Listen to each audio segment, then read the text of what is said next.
Claro para nosotros todos que estamos empezando un ciclo, un nuevo ciclo de ideas, y porque nadie tiene la verdad y que no hay soluciones definitivas.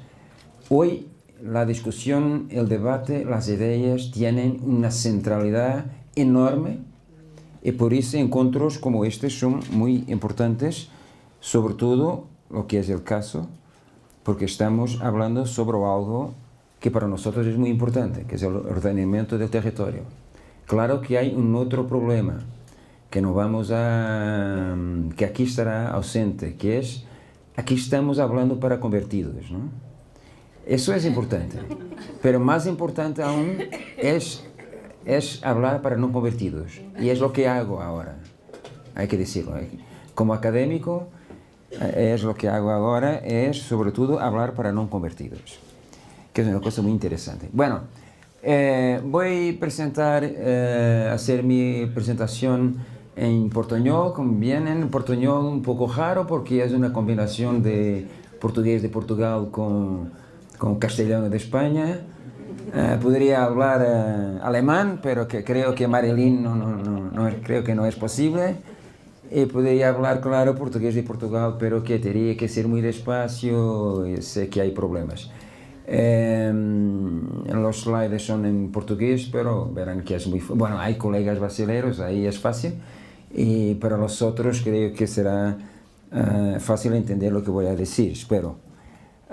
Siempre hablamos mucho de fallas de mercado, también hay fallas de vocabulario. Entonces yo tengo problemas... Margarida o Marilyn me pueden ayudar para encontrar la palabra cierta. Me voy a hablar de ahí.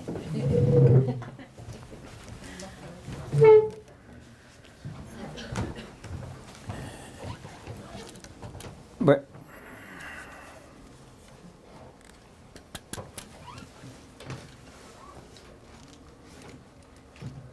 Sí.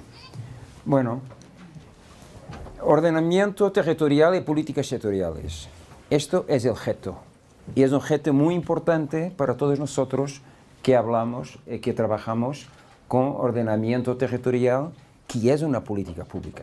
Entonces estamos hablando de una política pública que es sistémica, que es holística, que es compleja y que se confronta todo el tiempo con otro tipo de políticas que son políticas sectoriales. Es un matrimonio muy complicado. Es un matrimonio muy complicado. Bueno, como todos los matrimonios. Pero el matrimonio es una cosa positiva. Entonces hay que mirar para este matrimonio e intentar gestionarlo de la mejor manera.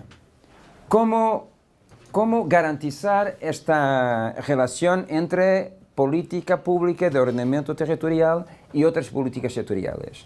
Y aquí tienen vosotros varias hipótesis que vamos a ver, son complementarias. Evaluación preventiva, coordinación, gobernación integrada o bien gobernanza policéntrica. Bueno, necesitamos todas. Entonces, aquí sería y no o, porque necesitamos todas. Pero hay que ser selectivo, hay que diferenciar y hay que saber cuándo hacemos cada una de estas posibilidades para articular mejor la política de ordenamiento territorial con las otras políticas sectoriales. Bueno, la presentación tendrá 4 puntos. Los 2 primeros son introductorios, muy introductorios. El primero, el ordenamiento territorial, un concepto dinámico, nada de nuevo, pero que hay que empezar siempre desde la base. Y esto es un punto muy importante, sobre todo para los no convertidos. El segundo punto, ordenamiento territorial y políticas sectoriales, una relación asimétrica. Y la asimetría está contra nosotros. Luego, el punto 3, que es el punto fundamental para una gestión selectiva y diferenciada de la relación ordenamiento territorial, políticas sectoriales, y finalmente una visión de síntesis y también un mensaje final. Este es mejor. Sí, mucho mejor. Bueno, el primer punto, ordenamiento territorial, un concepto dinámico. Esto es importante para nosotros, pero es importante, como comentaba antes, sobre todo para los otros, para los que no son expertos en ordenamiento territorial. El ordenamiento territorial tiene un concepto fundador, y ese concepto fundador tenía como punto central la regulación del uso y transformación del suelo. Esa era la idea fundadora, fue la idea fundadora, y la traducción práctica de este concepto, de esta idea fundadora, son los planes. Y por eso, para la mayoría de la gente, cuando hablamos de ordenamiento territorial, dicen, ah, sí, planos, hacer planos. Ordenamiento territorial igual a planos. Pero en los últimos años ha habido una dinámica, bueno, muy diferenciada si comparamos varios países, pero que ha habido una dinámica de evolución donde se ha empezado a subrayar desde el fin del siglo pasado e inicio del siglo XXI el papel de la coordinación de las políticas y el papel de la articulación de los actores con incidencia en un mismo territorio. Entonces, aquí no estamos hablando de planos, estamos hablando de dinámicas institucionales y de gobernanza territorial. Esto, digamos, es un facto, bueno, que tiene una expresión distinta en distintos países, pero es un facto. Hay una especie de coexistencia entre la idea fundadora de regulación y la idea más reciente de dinámica institucional y de gobernanza territorial. Y luego hay que preguntar, bueno, ¿qué pasa entonces con estas dos perspectivas sobre ordenamiento territorial? ¿Es una cuestión de sustitución o bien una cuestión de complementariedad? Bueno, hay un texto que ha sido muy popular en inglés, Planning Without Plans, planificación sin planos, que defendía, bueno, el fundamental es la coordinación, es la gobernanza, los planes son es burocracia, muy rígidos, no son flexibles. Entonces, en la verdad, decían, nosotros no necesitamos de planos, necesitamos de una visión estratégica y de sistemas de cooperación institucional y de gobernanza que pueden garantizar las soluciones de ordenamiento de territorio que queremos concretizar. Bueno, mi comentario es que hay dos grupos que dicen esto, y lo dicen por razones completamente distintas.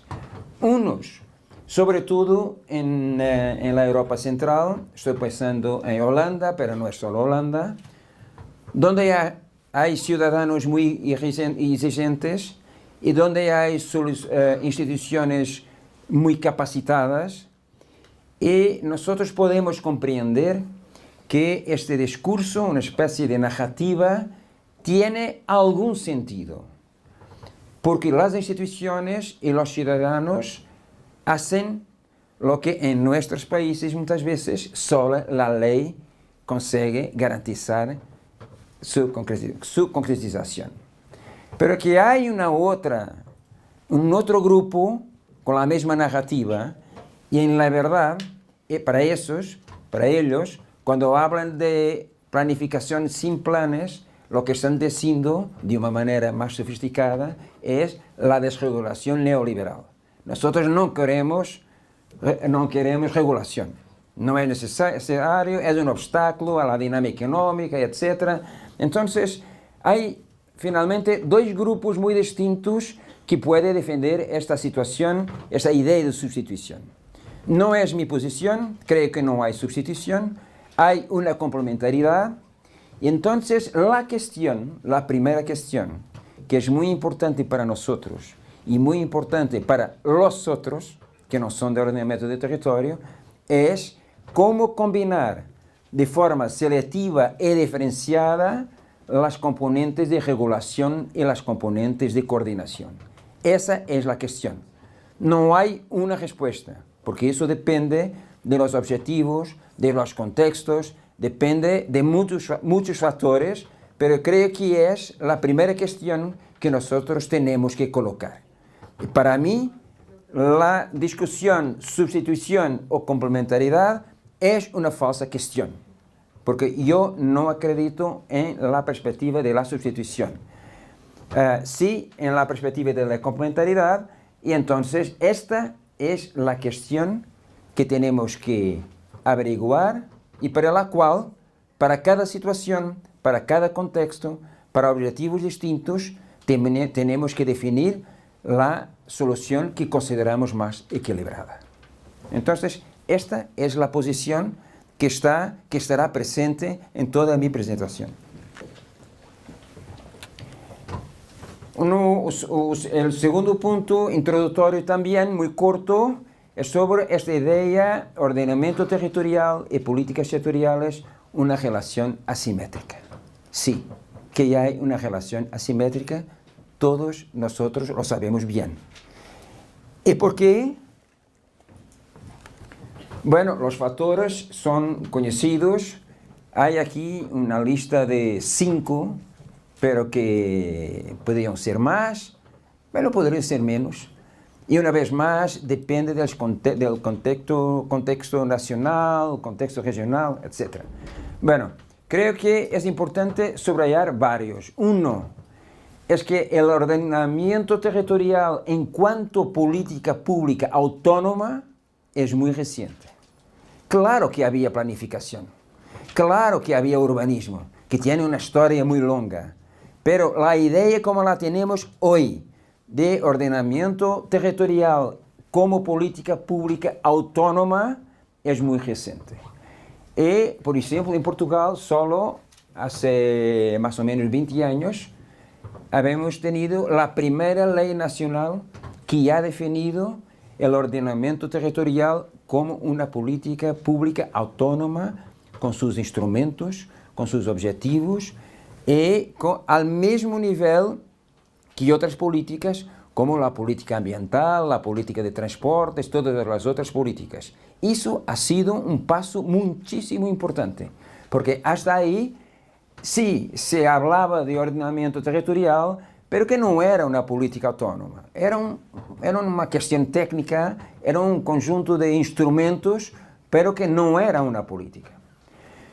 El segundo factor es que, porque la política de ordenamiento territorial es reciente, pero también por su naturaleza, la comunidad técnico-científica del ordenamiento territorial es muy fragmentada. Es pluridisciplinar, es muy complicada, cada disciplina tiene su vocabulario, tiene su tradición, tiene valores distintos. Entonces es una comunidad que incluso con problemas de identidad. Tiene problemas de identidad y tiene tiene ausencias de factor de unidad. Es decir, estamos construyendo algo nuevo. Y eso también es importante para nosotros. Tener la conciencia que una política reciente tiene una comunidad también reciente que necesita de se afirmar, necesita de se consolidar internamente, pero también necesita de consolidar una idea creíble para los otros. Porque si nosotros no tenemos una idea, si los otros no tienen una idea creíble de nosotros, no va a haber una relación, el matrimonio no va a funcionar, ¿no? El matrimonio no va a funcionar. Y el tercer punto es un punto complicado, que es esta idea de intrusión, creo que se dice en español, ¿no? Intrusión. Porque el ordenamiento territorial es la mayoría de las veces vista como una intrusión por los ciudadanos, pero también por los responsables políticos y por los responsables por las otras políticas, las políticas sectoriales. Sabemos bien lo que pasa. Para los ciudadanos no es fácil esta idea de restringir los intereses particulares porque hay un interés público que es más fuerte que el interés particular. Bueno, hay una cuestión que todos nosotros conocemos bien, que es, ¿por qué no puedo edificar en este terreno que es mío? Bueno, podemos explicar porque hay un interés, bueno, pues, pero es mío. ¿Cómo no puedo edificar? Bueno, en la legislación portuguesa, el derecho de la propiedad y el derecho de la edificación son derechos distintos. Pero para la gente en la calle es lo mismo. El derecho de la propiedad es lo más importante. Si yo soy el propietario, ¿por qué no puedo edificar? Bueno, entonces hay esta idea de que el ordenamiento territorial es una política intrusiva para los ciudadanos, pero que es también para las otras políticas sectoriales, porque la política de ordenamiento territorial es sistémica, es holística. Bueno, la política de los transportes dicen, bueno, ahora me van a decir a mí lo que voy a hacer. No, es mi política, la política de los transportes, o la política agrícola, o la política de empleo, o lo que sea, ¿no? Entonces es un otro tipo de intrusión, pero que estos dos tipos de intrusión combinados son muy complicados. El cuarto punto es la posición marginal en el contexto de las prioridades de los gobiernos. Bueno, esto depende de país para país, pero en general, estoy hablando ahora de Europa, incluso de países donde el ordenamiento territorial tiene una tradición muy longa, pero si miramos a la organización de los gobiernos, los ministerios, las secretarías de Estado, luego preguntamos, ¿pero dónde está el ordenamiento territorial? ¿No está? No hay un ministerio donde podemos leer ordenamiento territorial. Y muchas veces no hay una Secretaría de Estado donde podemos leer ordenamiento territorial. Y en la Unión Europea podemos encontrar todas las situaciones. Cuando hay reuniones de los secretarios de Estado que tienen la competencia del ordenamiento territorial, que puedes encontrar gente que es de la economía, otros que son de ambiente, otros que son energía, otros que son justicia, todo, puede acontecer todo. Entonces, hay un problema claro, y para la mayoría de los países, bueno, estoy hablando de Europa, que es lo que conozco, el ordenamiento territorial tiene una posición demasiado marginal en el contexto de las prioridades gobernativas, y eso significa que no tiene una traducción en la arquitectura institucional gubernamental. Eso es muy negativo para nosotros.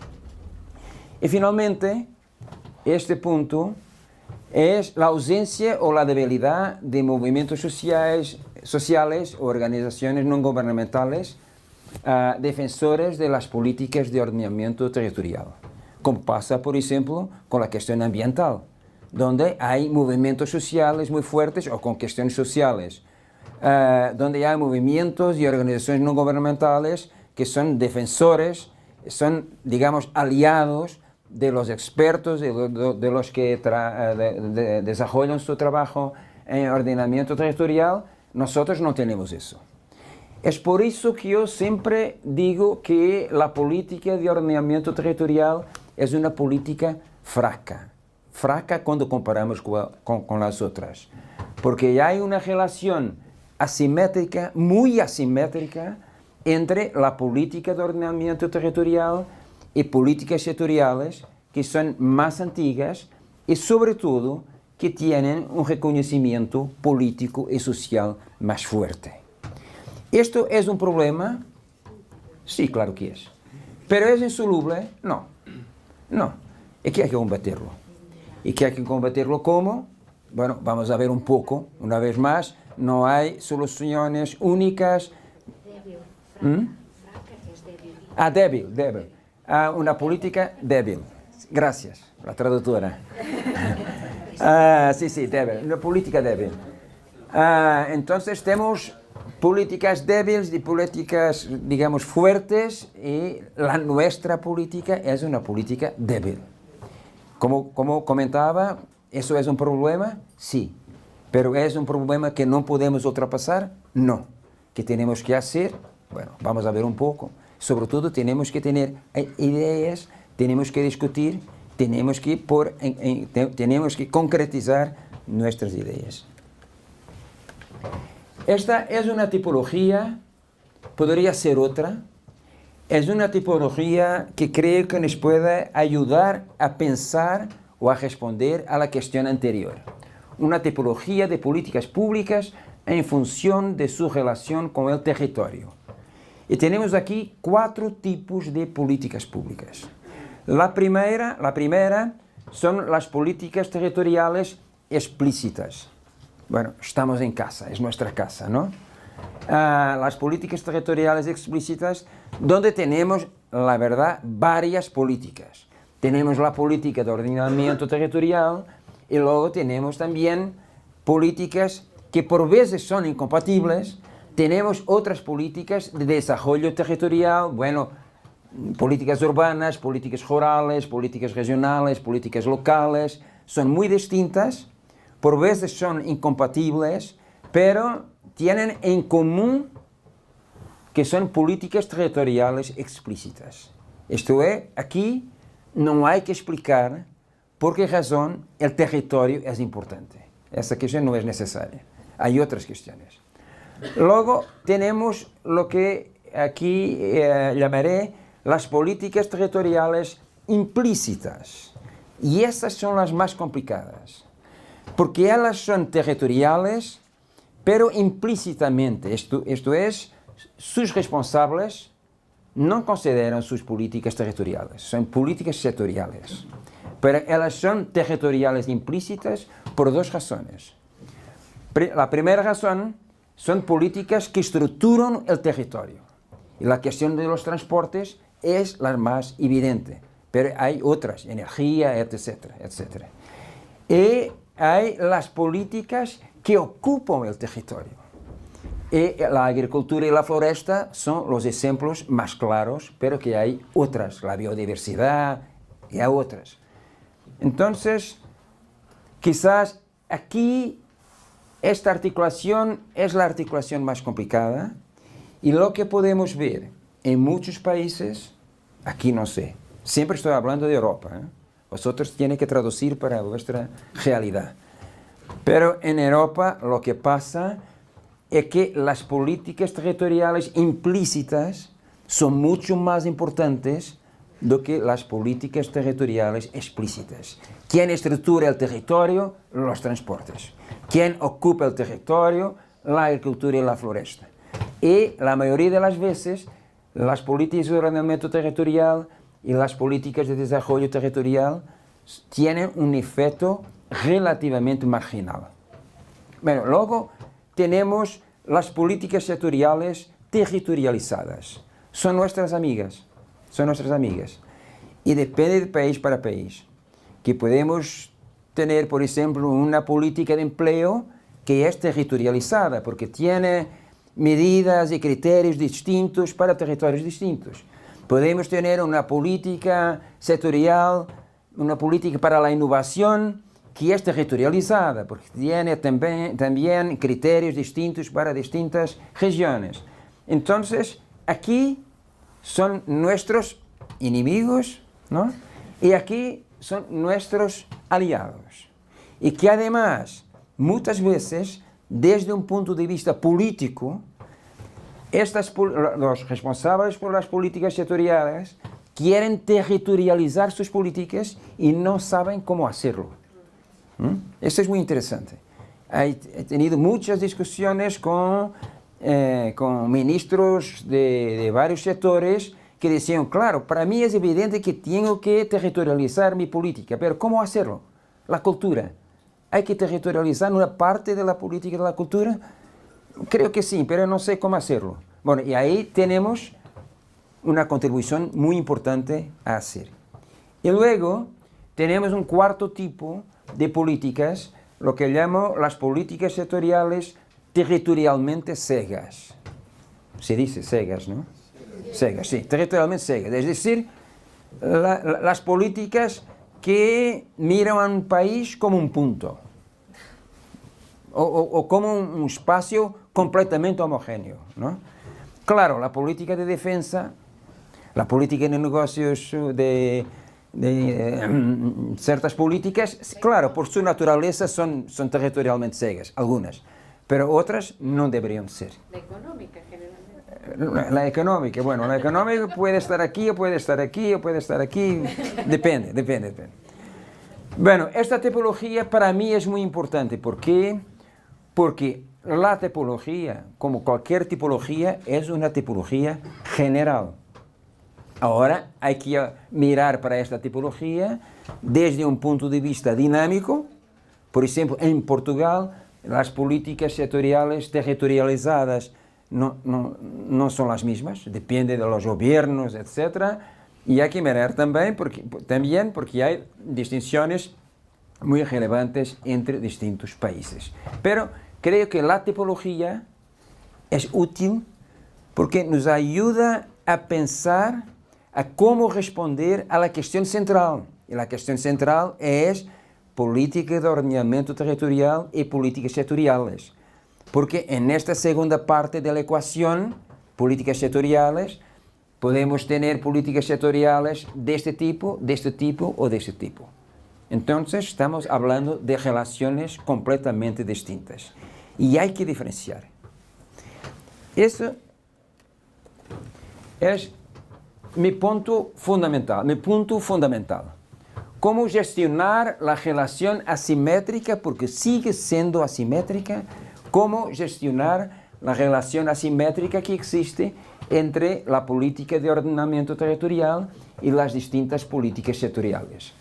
Y voy a indicar ejemplos de relaciones preferenciales. Claro que no hay una especie de determinismo, es más complicado y siempre hay varias combinaciones, pero que en general, para cada tipo de política, podemos tener un determinado tipo de solución prevalecente. Y es sobre esto que quería hablar. Evaluación preventiva, coordinación, gobernación integrada y gobernanza policéntrica. Bueno, esto es entonces el punto 3, el más sustantivo, para una gestión selectiva y diferenciada de la relación, como habíamos visto, asimétrica entre política de ordenamiento territorial y diversos tipos de políticas sectoriales. La verdad es que lo que voy a presentar sería un buen punto de partida para una clase, por ejemplo, ¿no? Porque yo no voy a presentar la verdad o no voy a presentar la buena solución. Yo voy a presentar una hipótesis y habría que discutir teniendo en cuenta todas las distinciones institucionales, culturales, de conocimiento que nosotros tenemos en nuestros distintos países y dentro de cada país en nuestras distintas regiones o provincias.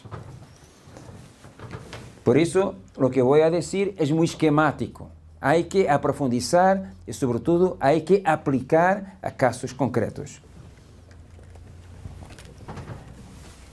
La primera, la que nosotros conocemos mejor, tanto los aspectos positivos como los aspectos negativos, es lo que yo llamé la coordinación interna.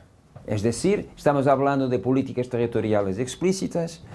Bueno, habíamos visto que para el plan aquí de Mendoza había, creo que 60 organizaciones distintas discutiendo, lo que no es fácil. Entonces, esta es la primera componente dentro de las políticas territoriales explícitas, la coordinación interna. Y la verdad es que podemos tener dos tipos de coordinación. La coordinación clásica, pero clásico no es pejorativo, ¿eh? No es pejorativo. Significa que si es clásico, hay que tener en cuenta, pero que hay que ir más lejos. Tenemos la solución clásica de la coordinación vertical jerárquica, la visión weberiana, ¿no? Lo que se llama más técnicamente la visión la visión de comando y control, es decir, utilizamos el principio de la conformidad legal. Tenemos una coordinación vertical que está predefinida y tenemos el nivel nacional, el nivel provincial, el nivel municipal y voy a presentar un ejemplo para Portugal muy rápido, y hay una jerarquía rígida, eso es el problema, rígida, donde en cada nivel he definido el tipo de coordinación con el nivel inmediatamente más abajo. Pero esta coordinación vertical jerárquica por comando y control ha evoluido en los últimos años, no ha desaparecido, claro, y creo que no puede desaparecer totalmente, pero que ha evoluido para una coordinación vertical interactiva más dialógica. Es decir, los niveles existen, son diferentes niveles político-administrativos, tienen competencias distintas, tienen capacidades distintas, pero el principio rígido de la conformidad legal es sustituido, quizá parcialmente, pero es sustituido por el principio de la concertación. Bueno, entre distintos niveles hay espacio para concertación. No se trata apenas de aplicar las reglas del nivel más alto, pero hay esta lógica de diálogo que puede ser muy importante. Bueno, esto es una representación muy esquemática de lo que nosotros llamamos el sistema de gestión territorial en Portugal. Y aquí tienen los niveles de decisión, lo que es decidido a nivel nacional, a nivel regional, bueno, aquí muy poco, y a nivel local. En Portugal nosotros no tenemos regiones administrativas, no hay provincias, entonces esto es un problema, Tenemos un nivel nacional muy fuerte y un nivel local muy fuerte también, y una especie de vacío político-administrativo en el medio. Bueno, la visión por comando y control, la visión vertical, jerárquica, es muy clara, es así, ¿no? Eso es muy claro. Tienes el programa nacional, luego el programa regional tiene que obedecer a las reglas del programa nacional, y los planos municipales e intermunicipales tienen que obedecer a los programas regionales. Y ya está. Lo que nosotros llamamos planificación en cascata. Y es algo rígido, completamente rígido. Pero las cosas han evoluido y hoy, por eso tienes aquí las setas en dos direcciones, con determinados objetivos hay la posibilidad de concertar alteraciones entre distintos niveles. Por eso hay una lógica dialógica, de diálogo, y no solamente una lógica de conformidad legal. Repito, la lógica de conformidad legal no desaparece, pero que es ponderada para situaciones concretas, para contextos concretos, por la posibilidad de introducir flexibilidad, inclusive desde abajo para cima. Eso es algo nuevo, ¿no? No es estrictamente jerárquico. Bueno, no voy a hablar de los programas especiales, de los programas sectoriales, porque no tengo tiempo. La solución número 2 es la evaluación preventiva de políticas territoriales implícitas. Esas que son las nuestras enemigas. No son nuestras enemigas, pero son las políticas más fuertes con las cuales tenemos confrontos más fuertes. Porque son muy decisivas. Porque la verdad, vamos a ser claros, no es posible tener una política de ordenamiento territorial si la política de transportes no está concertada con nosotros. O sea, política agrícola o florestal no está concertada con nosotros. Eso es muy claro. Bueno, hay este segundo punto es sobre la evaluación preventiva de políticas territoriales implícitas como instrumentos de apoyo a la decisión política. Y hablo de dos tipos de evaluación. uno que es más reciente, otro tiene varias versiones, voy a hablar rápidamente sobre ello. El primero es la evaluación de impacto legislativo y la otra es la evaluación de impactos territoriales, que es de la familia, digamos, de la evaluación ambiental estratégica, pero también de evaluación de impacto integrado, que es algo más complicado, vamos a comentar después. Ahora vamos a ver un poco sobre la evaluación de impacto legislativo.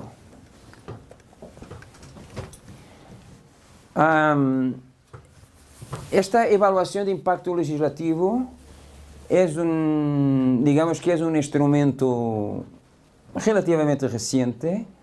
Tiene aquí, al fin puede ver las referencias, tiene aquí algunas de las referencias más importantes. Lo que interesa aquí es clarificar de qué se trata, qué estamos discutiendo.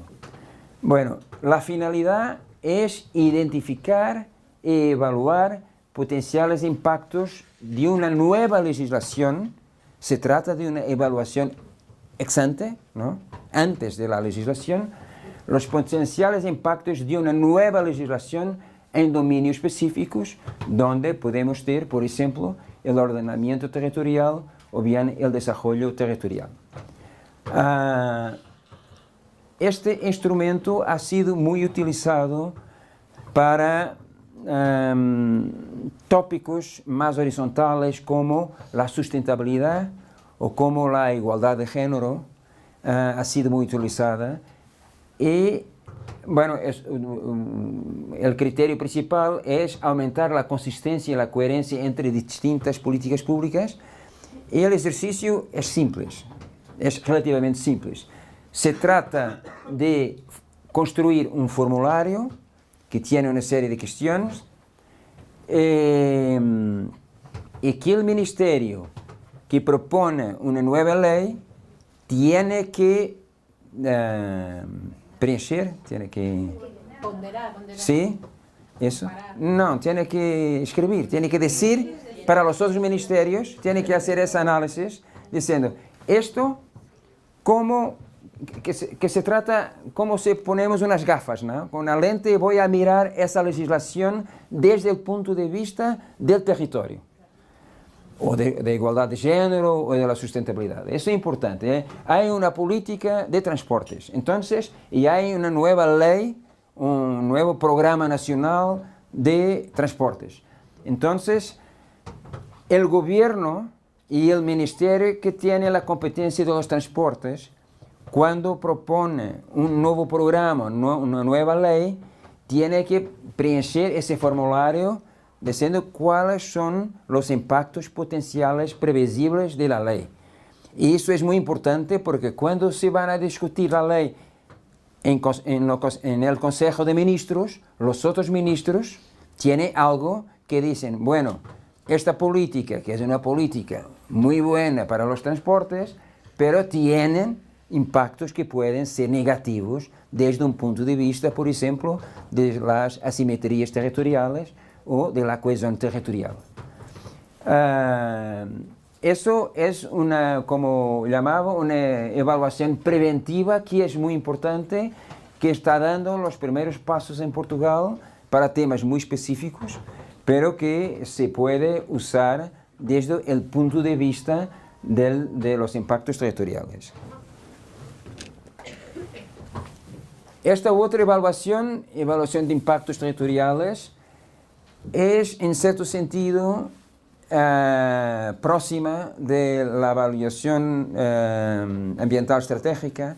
Bueno, que hay una gran discusión si es redundante, si no es redundante, porque la evaluación de impacto ambiental puede contener aspectos territoriales o no. Hay también una otra figura que es la evaluación de impactos integral, que tiene todo. Por ejemplo, en el dominio de la salud hacen mucho este tipo de evaluaciones de impacto. La discusión es importante o no este tipo de evaluación de impactos territoriales.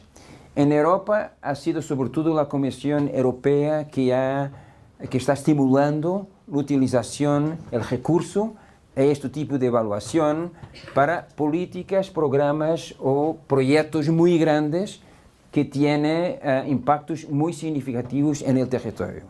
¿Por qué? Porque el concepto de cohesión territorial es muy importante para la política europea. Entonces, sobre todo para políticas, programas europeos o para proyectos muy grandes que tienen un impacto en varios países o en varias regiones de varios países, este tipo de evaluación es muy importante. Tiene aquí varias referencias. No voy a leer este, Mario Vale. No voy a leer esto en detalle. Bueno, cómo efectuar una evaluación de impactos territoriales, cuándo efectuar y cómo efectuar, que hay metodologías muy distintas. No vamos a discutir eso ahora. La idea fundamental es que para el primer punto, que es evaluación preventiva de políticas territoriales implícitas, estos dos tipos de evaluación son muy importantes. Ahora, para las políticas sectoriales territorializadas, son nuestros amigos. Es muy interesante cuando es la cultura, el empleo, la salud, que viene a discutir con nosotros. Bueno, nosotros queremos territorializar nuestra política. ¿Cómo hacerlo? No sabemos. Tenemos unas ideas, pero no sabemos exactamente cómo hacerlo. La Comisión Europea y también la mayoría de los países europeos están experimentando este tipo de intervenciones integradas de base territorial. ¿Qué significa integrado? Integrado aquí significa tres cosas, eso es importante. Significa que es integrado desde el punto de vista sectorial, porque puede tener empleo, salud, equipamientos, vivienda, un montón de cosas, ambiente. Es integrada desde el punto de vista de los actores públicos de distintos niveles, actores privados, actores asociativos, organizaciones locales. Y, muy importante, es integrado desde el punto de vista del financiamiento. Es decir, no hay un ministerio que es responsable por financiar este tipo de intervención integrada. Y si los ministerios de la salud, del empleo, de la agricultura, lo que quieran, el ambiente están envolvidos, todos tienen que participar con la parte del investimiento, porque eso significa responsabilidad. Eso es muy importante. Entonces, esta idea de intervención integrada de base territorial siempre es multisectorial, multiactor y no sé cómo se dice, multifinanciamiento, sí, porque son diferentes fondos de financiamiento. Hay varios ejemplos que son evidentes, ¿no? Los bajos urbanos que nosotros llamamos prioritarios, siempre hay en todo el lado, que tienen muchos problemas, que son problemas sistémicos y que no se pueden, que no es una cuestión urbanística, que es una cuestión muy sistémica. Trozos de la costa, las cuencas hidrográficas o las áreas protegidas, son ejemplos donde hay en Portugal y en otros países europeos estas intervenciones integradas de base territorial, que son muy importantes. Y en este caso, la verdad es que estamos hablando de una otra cosa, no estamos hablando solo de coordinación, estamos hablando de gobernación integrada, porque hay varios ministerios, o bien otros actores también, no públicos, que están envolvidos en la gobernación de estas intervenciones. Es decir, si es una intervención multisectorial, todos los sectores están representados en la gobernación de la intervención. Bueno, la finalidad, gestionar de forma colaborativa problemas sistémicos y complejos por varias razones Y siempre coloco aquí las referencias. ¿Por qué? Porque siempre hay una discusión teórica. Esto no es solo una cuestión, digamos, procesual, es también una cuestión teórica y es importante entender qué tipo de teorías estamos utilizando para legitimar teóricamente lo que estamos defendiendo. Aquí es la teoría de la ventaja colaborativa, que es una teoría muy interesante porque es una crítica simultánea a los modelos administrativos burocráticos weberianos, demasiado verticales, ¿no? Y cada sector trabajando aislado, pero también a la visión de la nueva gestión pública que tiene una visión muy de mercado y que dice, bueno, los sectores públicos deberían tener una gestión como las empresas. Si quieren ser eficientes, pero no es así. Entonces, esta es la teoría de la ventaja colaborativa. Es una teoría muy sencilla, pero muy importante, porque lo que está diciendo es que colaborando, y colaborando significa hacer junto, ¿no? Podemos encontrar soluciones integradas que de otro modo no son viables. Bueno, hay muchas metodologías, esta es la más conocida, que son los mapas conceptuales, los mapas mentales. Es algo que es muy sencillo, pero a la gente les gusta, ¿no? Siempre hay una confusión, pero a la gente les gusta y para empezar es muy bueno, es muy bueno. Es muy bueno porque el sentimiento de que me escutan, eso es muy importante. Me han llamado y me escutan. Y al lado está un político, está un director de la administración, o está una persona de una empresa, pero que estamos escuchando todos y todos estamos co-creando, porque es al mismo tiempo, co-creando un diagnóstico partilhado, ¿no? Esta idea de co-crear y de desarrollar formas colaborativas de decisión y de gestión es muy importante. Esto es solo para empezar, pero es importante el modo como empezamos. Y finalmente, esta es la más complicada, las políticas sectoriales territorialmente cegas. Bueno, ¿qué podemos hacer con ellas? Nada, casi nada, porque no hay interlocutor, ¿no? No hay un interlocutor que es contra nosotros, pero eso es bueno, porque si es contra nosotros, es que está reconociendo que nosotros tenemos algo a decir. Sí, eso es importante, porque el peor son los que nos ignoran. Sí, es muy claro. Después hay los amigos, ¿no?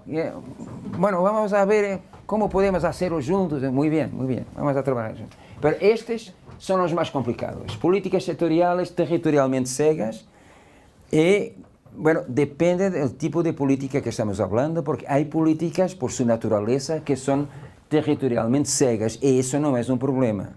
El problema es cuando un gobierno y sus ministerios definen políticas sectoriales territorialmente cegas cuando ellas deberían ser territorializadas. Al menos una parte, no es toda la política, al menos una parte. Entonces, ¿qué hacer? Porque aquí, como comentaba antes, no hay interlocutor, porque nos ignoran, ¿no? No hay interlocutor, no se puede explicar. Bueno, voy a explicar, señor ministro, por qué el territorio es muy importante para su política. Eso no funciona. Entonces, aquí necesitamos, no sé si esto se dice en español, orquestar influencias sobre los poderes públicos. Hay muchas maneras de influenciar los poderes públicos. Y eso es un ejercicio muy importante también para nosotros, para los no convertidos, ¿no? Estos son los no convertidos radicales. No convertidos, porque son no convertidos y que además tienen una otra creencia, que el territorio no es importante. Entonces, eso no es fácil. ¿Cómo orquestar estas influencias sobre los poderes públicos? Hay muchas maneras, hay muchos ejemplos y algunos muy interesantes porque han obtenido resultados muy positivos. Bueno, A mí me gustaría mucho de subrayar el primer ejemplo, que son las redes temáticas de los municipios, porque por veces los municipios son más innovadores que los gobiernos regionales y los gobiernos nacionales. ¿Por qué? Porque están más próximos de la gente, ¿no? Un buen ejemplo, por ejemplo, en Europa, también en Canadá, en los Estados Unidos, es la política de adaptación y mitigación relacionada con el cambio climático, ¿no? Porque por veces, como en Canadá ahora no, ha cambiado, pero en los Estados Unidos, todos sabemos lo que pasa, hay un presidente o un gobierno que es negacionista, ¿no? Que es contra, dice, no, esa es una invención, el cambio climático, y la presión viene de los municipios que se organizan en redes temáticas y que presione el Senado, presionen los gobiernos y que dicen, no, nosotros que tenemos legitimidad democrática política, queremos una política nacional y una política regional relacionada, por ejemplo, con el cambio climático. En Portugal tenemos ahora mismo un caso muy interesante, que es una red temática de municipios que ha empezado con 26 municipios. Podrán decir, bueno, 26 no es mucho, sí, simbólicamente es mucho, con 26 municipios que han desarrollado un trabajo conjunto de el ordenamiento del territorio como componente de adaptación al cambio climático. Bueno, y es muy interesante en un encuentro como este, no es el universitario, el consultor, el experto, pero es el prefecto que está explicando al ministro porque es importante haber una política donde el ordenamiento del territorio es una componente fundamental de la política relacionada con el cambio climático. Esto es un ejemplo de orquestar influencias, ¿no? Claro que hay otros ejemplos, algunos nacionales, como el movimiento de transición, que está un poco por todo el mundo. Hay coligaciones muy distintas, nacionales e internacionales, de actores locales, los municipios, las organizaciones no gubernamentales, los activistas, en torno de causas y de temas específicos.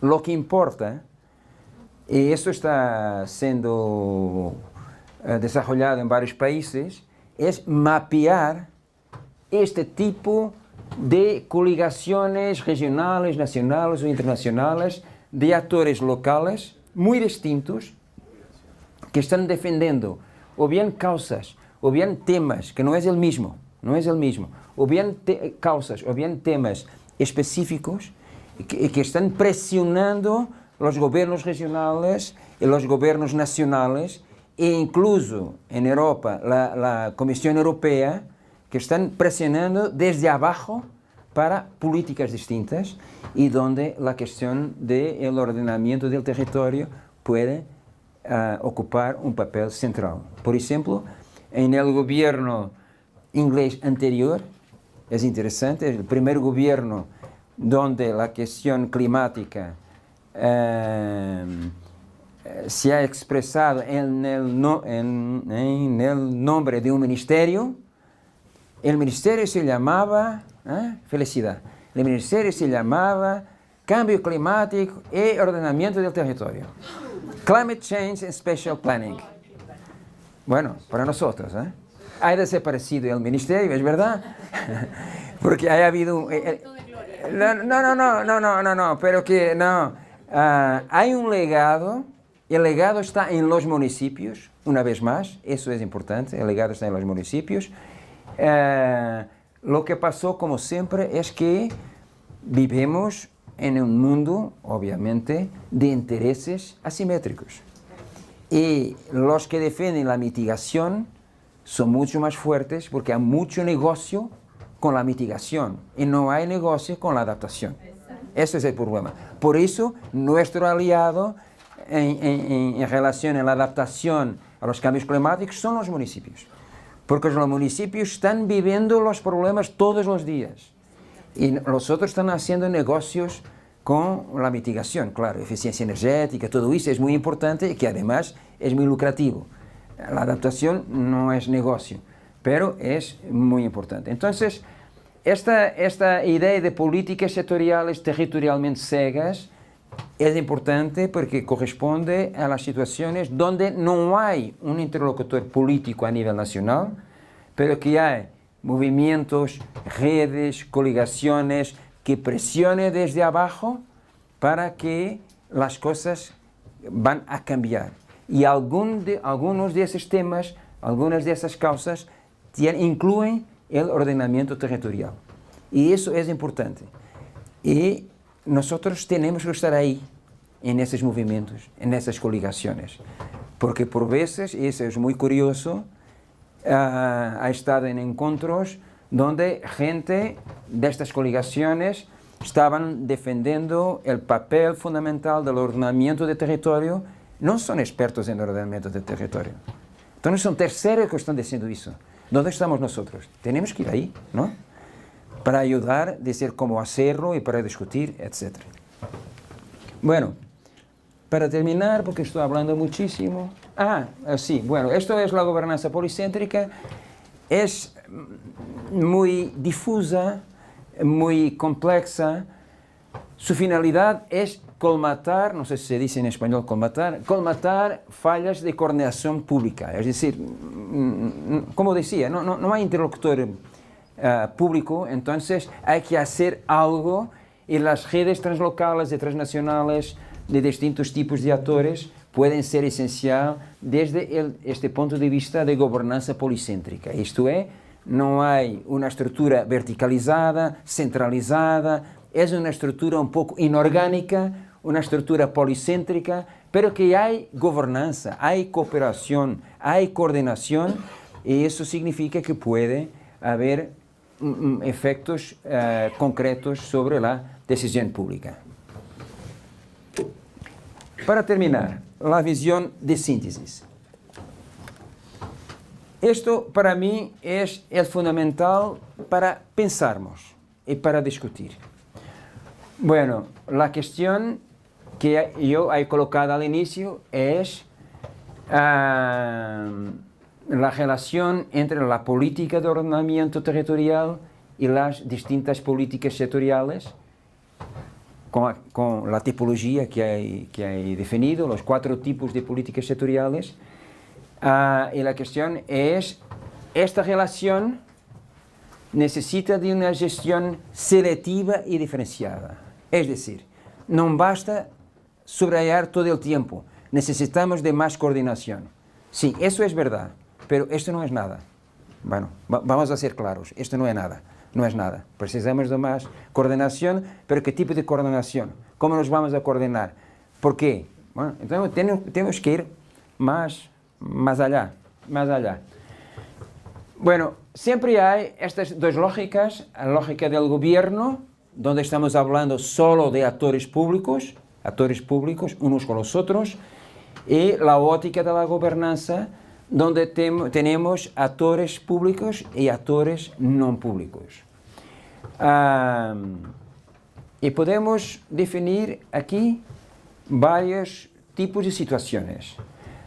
Para la gobernación jerárquica por comando y control, que todavía, como he comentado, es necesaria, no puede ser exclusiva, pero es necesaria, tenemos una coordinación autoritaria, es decir, por conformidad legal. Lo que pasa en general es que esta es la única, esta no puede ser. Pero no vamos a decir, bueno, esta ahora no vale, que es muy complicada, muy burocrática, no funciona, no. Necesitamos de esto, pero que hay muchas otras soluciones. Esa es la cuestión. Bueno, esta es la primera, gobernación jerárquica por comando y control, sí, para determinadas situaciones. Ahí tenemos coordinación autoritaria en el sentido de que el principio fundamental es la conformidad legal. Luego tenemos la gobernación multinivel. Es necesario diferenciar gobernación multinivel de gobernación multiscala. La gobernación multinivel es entre niveles político-administrativos. Es rígido, está predefinido, ¿no? La gobernanza multiscala, bueno, tenemos un espacio más difuso y no está predefinido.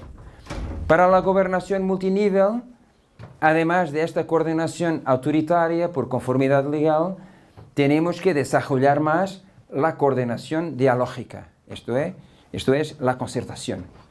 Y como habíamos visto con el caso portugués, la ley ya incluye la posibilidad de mecanismos dialógicos donde los niveles más abajo pueden influenciar los niveles más arriba. Eso es importante. Después tenemos la gobernación integrada, que puede ser de base intersectorial o bien de base territorial. No he hablado de esta, pero os puedo dar un ejemplo que ahora en Europa es muy claro, la cuestión de los refugiados, ¿no? La cuestión de los refugiados necesita de una gobernación integrada de base intersectorial, porque hay problemas de vivienda, hay problemas sociales, hay problemas de empleo, hay problemas de salud. Entonces es un ejemplo muy bueno, pero que hay otros de gobernación integrada de base intersectorial, no es territorial, intersectorial. Aquí hay comentado los barrios prioritarios, las cuencas, las áreas protegidas, los trozos de cuesta. Ahí necesitamos de una gobernación integrada de base territorial, y la coordinación de que estamos hablando no es la coordinación autoritaria, no es la coordinación dialógica, es la coordinación colaborativa. Esto es, tenemos codecisión, es más fuerte, ¿no? Porque hay varios actores que van a decidir en conjunto. Y luego tenemos la gobernanza policéntrica, que no es una forma, que más que una forma de coordinación, es una forma de presión a favor de la coordinación. Esto es una cuestión de persuasión. Bueno, esto es importante porque significa que cuando discutimos la relación que siempre es asimétrica entre la política de ordenamiento territorial y las políticas sectoriales, y cuando decimos, bueno, nosotros necesitamos de más coordinación, esto es verdad, pero es poco. Y al límite no es nada, porque no estamos explicando de qué tipo de coordinación estamos hablando. Esta es una tipología. Todas las tipologías son simplificaciones. Y las simplificaciones son útiles para pensarmos, pero en la práctica esto no es así, ¿no? O bien esta o esta, no, siempre hay combinaciones. Pero para tener una idea más sistemática, creo que es muy importante entender que la coordinación por conformidad, que la coordinación por concertación, que la coordinación por codecisión y también la presión a favor de la coordinación, todas son necesarias. Todas son necesarias. Y siempre tenemos una combinación de las varias.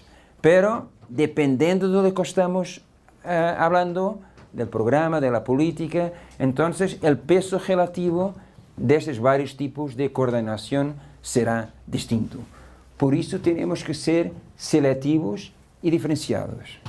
Para sermos selectivos, hay que tener una idea, hay que pensar un problema, hay que pensar. Sí, hay que pensar y hay que tener una opinión, y hay que tener argumentos, hay que justificar. Y eso es importante para un debate. Ser selectivo, explicar cuáles son los criterios para sermos diferenciadores. Porque vamos a hacer esto en una situación y vamos a hacer distinto en una otra situación.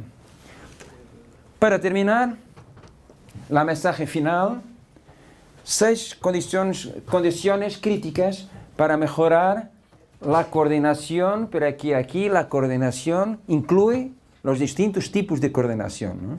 Debería ser quizás las coordinaciones, plural. Cómo mejorar la coordinación entre la política de ordenamiento territorial y las distintas políticas sectoriales. Y estos 5 puntos, 6, estos 6 puntos son condiciones críticas. Condiciones críticas. Y si no las discutimos con nosotros y con los no convertidos, quizás nuestras ideas y nuestras intenciones, que son muy buenas, pueden no tener muchos resultados. Y por eso, bueno, todos nosotros tenemos nuestras distintas fases en nuestra vida profesional y ahora estoy aquí. Y solo discuto esto con no convertidos. Hoy es una excepción, pero sí, es verdad, a mí me interesa más ahora discutir con los no convertidos. Visión. Un comentario muy interesante, porque yo he leído el programa, no sé exactamente el nombre, el programa de ordenamiento territorial de la provincia de Mendoza, y la mayoría de esto está ahí. Una buena noticia. Por eso comentaba que vosotros son muy innovadores. Primero, la visión. Este es el gran debate. Debatir con los otros que la visión territorial es más poderosa que la visión sectorial, que las visiones sectoriales. Y que la visión territorial no es el sumatorio de visiones sectoriales. Esta es la cuestión más difícil y que hay que probar. Inclusive, yo no soy un positivista, pero si es necesario, hay que medir la plusvalía de la visión territorial cuando comparamos con la suma de distintas políticas sectoriales. La primera cuestión, visión.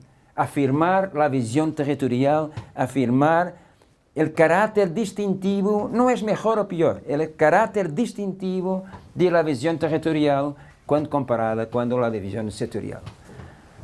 Punto número 2, poder político. Eso es también muy importante, porque hay que reforzar la presencia del ordenamiento territorial en la orgánica gubernamental.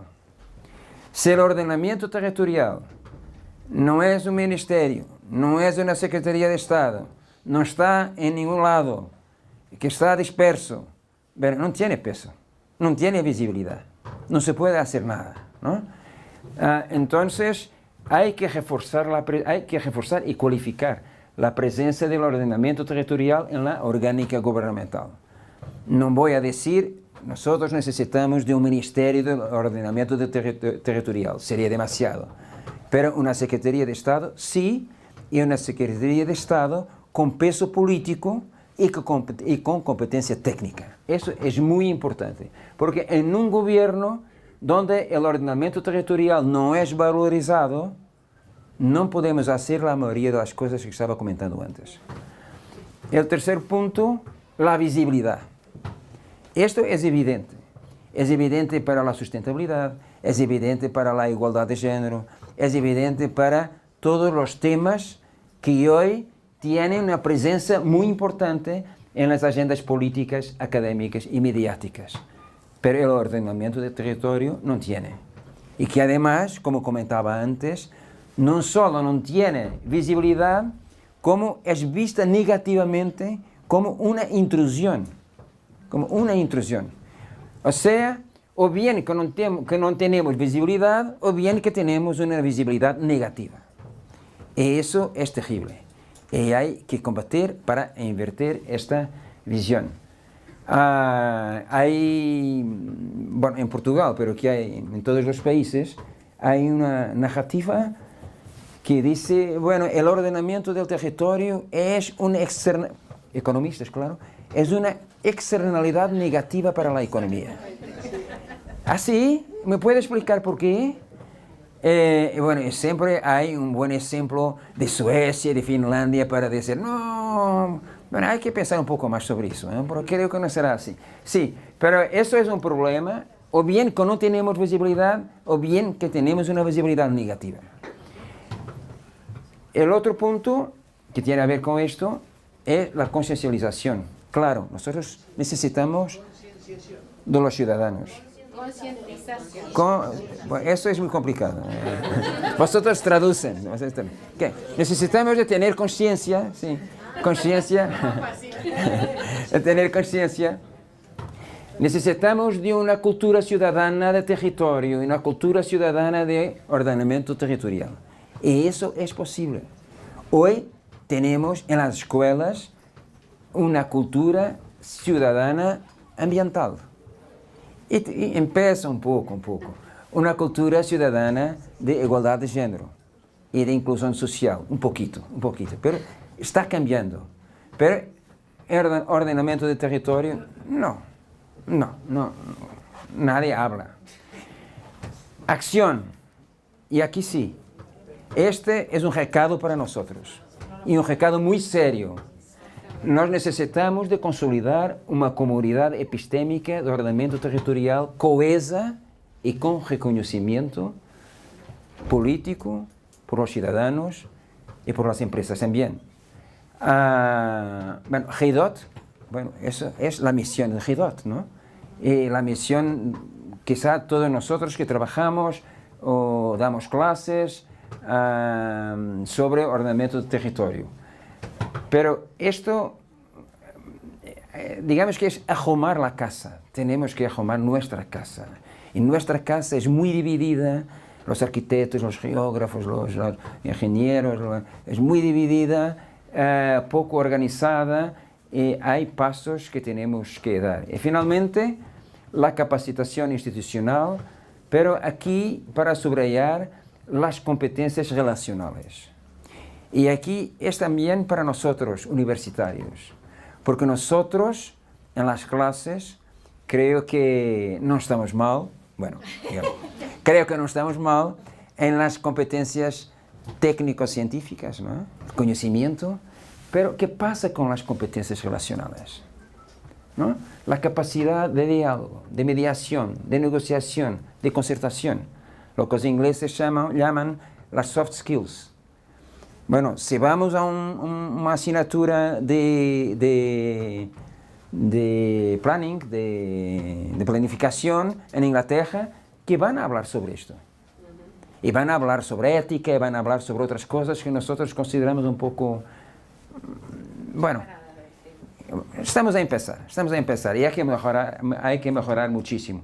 Pero estas competencias relacionales son fundamentales para que, en cuanto expertos, podemos ayudar a este tipo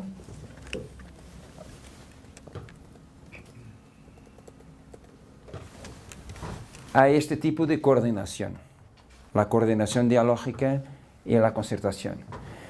Necesitamos de conocimientos científicos, conocimientos técnicos, necesitamos de instrumentos, claro, pero necesitamos también de esas competencias relacionales. Y eso debe hacer parte de nuestras asignaturas porque es muy importante para los futuros profesionales en esta área. Entonces, para terminar,